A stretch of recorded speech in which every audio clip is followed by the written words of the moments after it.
Alors, la crème post-tatou, il y a un intérêt ou pas? Je te donne mon avis dans cette vidéo.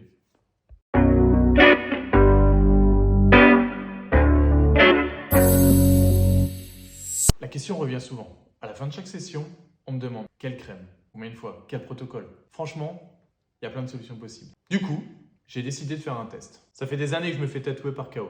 Merci. D'abord le bras, le pec, la jambe. On a profité de la dernière pièce pour essayer de faire un protocole un petit peu plus rigoureux afin de tester les différentes crèmes qui m'ont été offertes par les fournisseurs. Vous voyez tous les noms qui apparaissent. J'ai catégorisé les crèmes en 3 groupes. Naturel, produits pharmaceutiques et spécial tattoo. Le test a duré sur 3 sessions.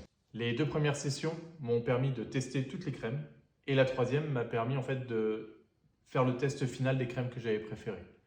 Je tiens à préciser qu'il n'y a aucun partenariat avec les crèmes, c'est un test purement personnel. J'ai évalué chaque crème selon 6 critères. Facilité d'application, le temps d'absorption et si elle laisse un effet gras sur la peau, la sensation d'apaisement, le résultat de cicatrisation, le temps de cicatrisation et dernier, le prix. J'ai éliminé certaines crèmes car soit elles étaient trop difficiles à appliquer et ça me brûlait énormément lorsque je l'étalais, ou parce qu'elles n'étaient jamais absorbées, ou alors c'était trop gras et ça salissait mes vêtements.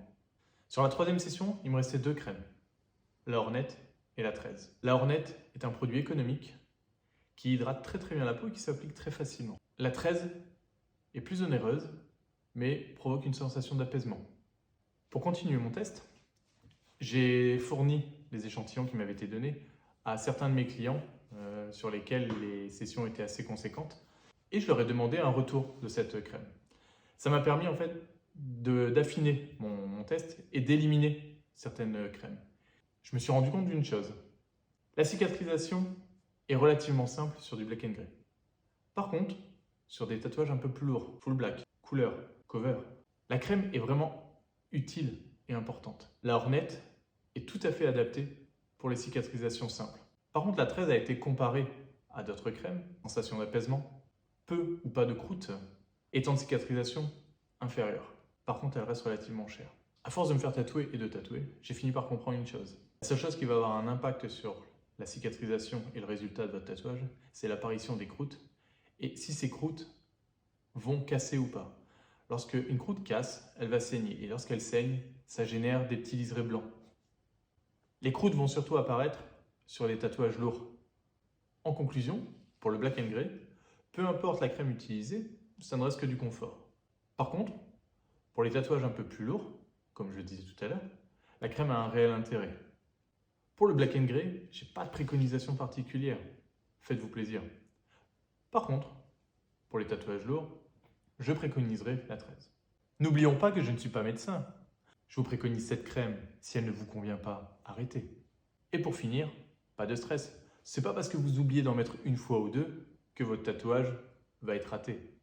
J'ai plein de tatous sur moi où j'en ai pas mis du tout. La production informe ses fidèles abonnés qu'aucun tatouage n'a été maltraité pour la réalisation de cette vidéo. Et ils sont tous nickel. C'est uniquement la qualité de la pique qui va agir sur le résultat final. Sauf si vous avez pris une infection ou un coup de soleil dessus. Voilà, c'est tout pour moi. J'espère que ça vous aura été utile. À bientôt. Ah putain, j'ai oublié de parler de la bépantène. À la base, la bépantène était vendue parce que les tatoueurs n'avaient que ça avant. C'est juste fait pour soigner les culs de bébé, donc arrêtez.